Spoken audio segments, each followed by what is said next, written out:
대엽 시청자, 서원 주주 여러분들 반갑습니다. 서원 관련해서 여러분들이 투자하시면서 알고 계셔야 되는 중요한 이슈와 주가에 영향을 미칠 만한 요소들 전달해드리는 멘토 이진욱입니다. 자, 오늘도 이 구리 관련된 주제로 여러분들과 함께 얘기를 나눠볼까 합니다. 최근에 이 구리 재고량에 대한 리스크가 부각이 되면서 하락이 조금 나왔었죠. 근데 다시 한 번 더 이 구리가 4만 달러까지 갈 수 있다 라는 전망이 나오고 있습니다. 그래서 오늘은 조금 긍정적인 요소들, 왜 4만 달러까지 갈 수 있는가에 대한 근거가 무엇인지 좀 하나하나 파헤쳐보는 시간 여러분들 가져보도록 하겠고요. 그 다음에 리스크적인 부분도 당연히 봐야 될 것 같습니다. 구리에 어떤 리스크가 있는지도 투자 판단하실 수 있게끔 제가 좋은 내용들 저로 준비했으니 집중하시면서 같이 가보도록 하겠습니다. 자, 구리 가격 먼저 함께 보도록 하겠습니다. 자, 최근에 이 구리 재고량에 대한 이슈가 발생을 하면서 구리 가격이 하락이 나왔었죠. 자, 그리고 나서 엊그제 그리고 어제까지 구리 가격이 일시적으로 반등하는 모습들을 보여주고 있습니다. 어제 이제 구리 가격이 어느 정도 반등이 나오면서 오늘 이 구리 관련주들이 오전장에 잠깐 반등이 나왔다가 지금 또 선물 가격이 살짝 하락함에 따라서 좀 반납폭을 내려주고 있는 상황입니다. 그러면 어제 왜 구리 가격이 반등이 나왔는지 이유들이 분명히 있겠죠. 이유 함께 살펴보도록 할까요? 자, 어제자 뉴스에 고가에 행진한 국제 구리 가격 지금보다 4배 더 오를 수 있다라는 급등의 전망 뉴스가 나오게 됐습니다. 자, 헤지펀드 매니저는 구리 가격이 앞으로 4년 정도에 걸쳐서 약 4만 달러까지 상승할 수 있다라고 얘기를 했네요. 현재 1만 300달러이다 보니까 4배가량이 더 상승할 수 있다라고 예측을 하게 됐는데 왜 이런 전망을 내게 됐는지에 대해서 하나하나 보게 되면 자, 전 세계적으로는 전기차, 태양광, 풍력, 발전소뿐만 아니라 뭐 이렇게 해서 뭐 수요가 급증하는 방향으로 나아간다라고 얘기를 하고 있어요. 제가 들었던 말씀 중에 하나가 최근에 이 구리 가격이 상승이 나오게 된 배경이 아무래도 이 미국의 전력 인프라 교체 수요와 이 신규 데이터 센터에 대한 수요가 동시에 반영이 되면서 이 AI 센터에 대한 이슈 부각으로 함께 소재로 구리가 상승을 하게 됐죠. 자, 그럼 1차적으로 우리가 생각해 볼 게 AI 관련 때문에 구리가 상승을 했어요. 근데 앞으로 이런 신재생 에너지의 확대, 태양광 패널이라든가 풍력 발전소가 여전히 남아 있습니다. 그래서 태양광 패널이라든가 발전용 모터에 들어가는 곳곳에 결국 또 구리가 쓰이거든요. 그리고 또 하나 우리가 봐야 될 게 전기차가 있습니다. 자, 앞선에 2022년도, 23년도에 한창 전기차 테마가 열풍을 불 때 우리 구리 관련주들도 같이 함께 동반 상승이 나왔어요. 그때 나왔던 이유가 이 기존의 내연기관차 대비해서 내연기관차가 지금 현재 한 22km 정도 구리가 사용이 되는데 이게 전기차로 변화가 될 경우에 한 78km 정도 지금보다 3배가 더 많은 구리량이 사용된다라는 전망 속에 한 차례 상승이 나왔었어요. 자, 그러면 지금은 AI로 가고 있는데 추후에 신재생 에너지의 확대가 점점점 가속화될수록 구리 사용량이 늘어나고 그뿐만 아니라 이 전기차 시대가 지금은 수요 둔화 현상 때문에 어느 정도 주춤을 하고 있지만 한 번 더 퀀텀 점프가 일어나는 시기에 구리 관련주들도 함께 상승이 나올 수 있다라는 점을 또 뽑은 것 같습니다. 자, 그리고 이어서 보게 되면 결국 공급이 수요를 따라잡겠지만 5년 이상 걸릴 것이다 라고 설명을 하고 있죠. 그러니까 현재는 수요가 조금 더 앞지르고 있다 라고 얘기를 하고 있는 건데 결국에는 광산을 많이 캐고 구리를 캐내다 보면 이 공급이 수요를 올라가는 날이 발생을 할 것이다. 그게 5년 이상 걸릴 것이다 라고 설명을 하고 있습니다. 근데 저는 이게 5년 더 걸릴 거라고 생각을 해요. 왜 그러냐면 일단은 구리 자체를 캐내는데 굉장히 많은 기술적으로 그리고 비용 문제가 굉장히 많이 들어갑니다.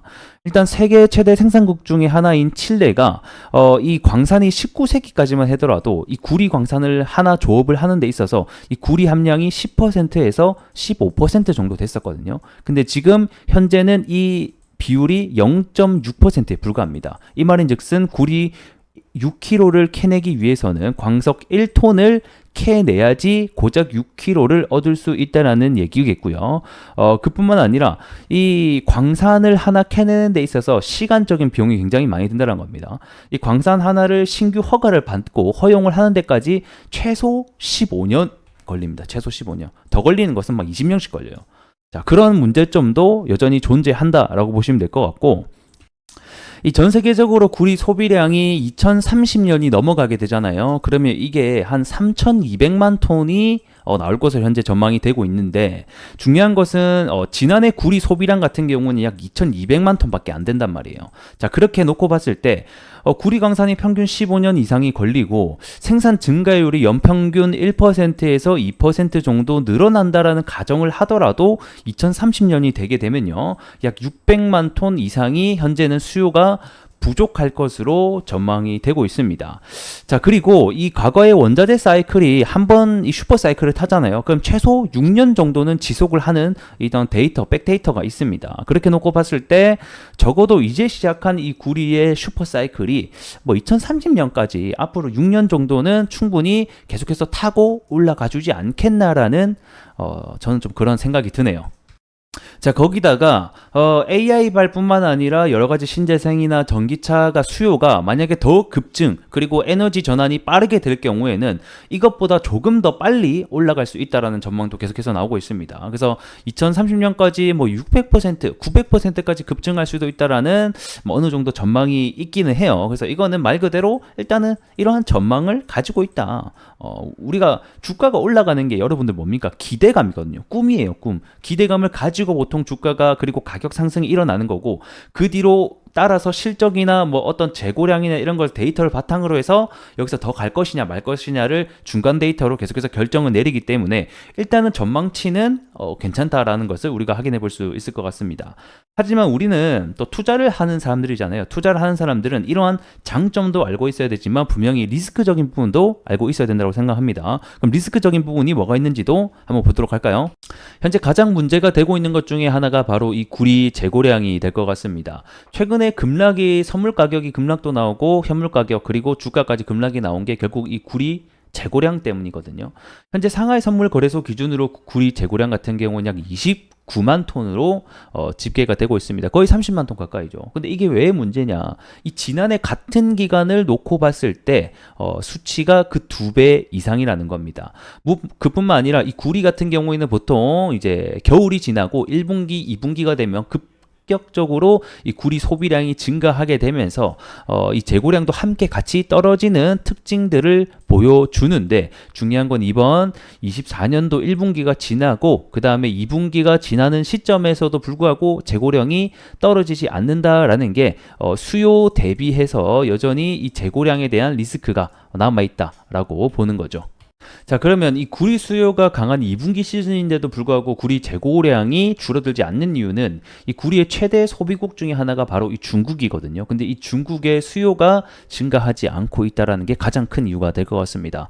자, 24년도 1분기 중국 경기를 보게 되면 이 소매 판매율 증가율은 3.1%를 하회했고 부동산 부분은 연간 투자액의 9.5%가 감소했다라는 소식이 있었습니다. 그 말인즉슨 이 중국의 내수 소비 시장이 굉장히 안 좋다라는 거고, 그러면 결국에는 이 구리의 수요가 중국에서 많이 소비가 돼야지 재고량도 함께 빠지게 되는데 이런 부분이 나타나고 있지 않다 보니까 결국 구리 재고량이 느는 조금 특이한 현상을 보여주고 있습니다. 그래서 아직까지는 이 구리 가격에 대한 전망과 데이터 사이에 확연한 격차가 존재하다 보니까 이 구리 가격이 실제 수요 대비 크게 웃돌고 있다라는 어떤 시장의 판단감 때문에 주가가, 그리고 선물 가격이 하락이 나온 거겠죠. 그래서 우리가 앞으로 전망이 좋다라는 건 알겠지만 이런 데이터들을 하나하나씩 확인을 해 가면서 투자하는 것도 또 좋은 방법이 될 것 같습니다. 자, 차트로 돌아와서 포인트 좀 잡아보도록 하겠습니다. 자, 우선 제가 말씀드렸던 부분 중에 하나가 이 갭이 있다. 단기적으로는 이 갭을 채울 확률이 높다라고 또 설명을 드렸죠. 그래서 이 부분이 일단은 1차적인 저항대가 된다라고 알고 계시면 될 것 같고, 이 갭을 메꾸고 나서 여기서 빠질 거냐 아니면 여기서 갭 메꾸고 나서 추가적인 상승으로 이어갈 거냐가 사실 중요하거든요. 그래서 1차적으로는 갭을 메우는 가격대까지 어떻게 올라가는지를 우리가 눈여겨봐야 될 것 같고요. 1차적으로는 구리 가격이 지금 현재 단기적인 지지가 나오고 있으니까 다시 한 번 더 반등이 나오는지에 대한 요소를 우리가 잘 확인해 보자, 이렇게 설명을 드릴 것 같습니다. 일단은 원래 이게 이제 기준병이었어요, 그때 당시에. 그래서 여기 가격을 사실 안 깨주고 돌아 나가는 게 가장 베스트였는데 여기 가격을 1차적으로 깼기 때문에 이제 여기 가격이 저항대가 된다라고 보시면 될 것 같고, 2차적인 기준봉이 여기 있네요. 그래서 해당 저점을 깨는지 안 깨는지가 중요한 지지 여부가 다시 한 번 더 될 것 같습니다. 그래서 우리는 지속적으로 구리 선물 가격과 LME 현물 가격을 함께 체크하면서 이 구리에 대한 그리고 이 주가에 대한 저항과 지지를 같이 체크해 나가면서 방향성을 살펴보자, 이렇게 설명드릴 수 있을 것 같고, 좀 더 이 서원 같은 경우에는 중장기적인 관점으로 봤을 때는 여전히 구리가 우상향 확률이 높기 때문에 이 추세를 매매하시는 분들에게는 이 장기 이평선을 기준으로 잡고 이탈을 하는지 안 하는지에 대한 여부를 우리가 잘 지켜보시는 게 더 좋은 포인트가 될 것 같습니다. 자, 오늘은 여기서 조금 마무리를 해보도록 하겠고요. 전 또 다음 시간에 더 나은 내용으로 여러분들께 인사드릴 수 있도록 하겠습니다. 고맙습니다.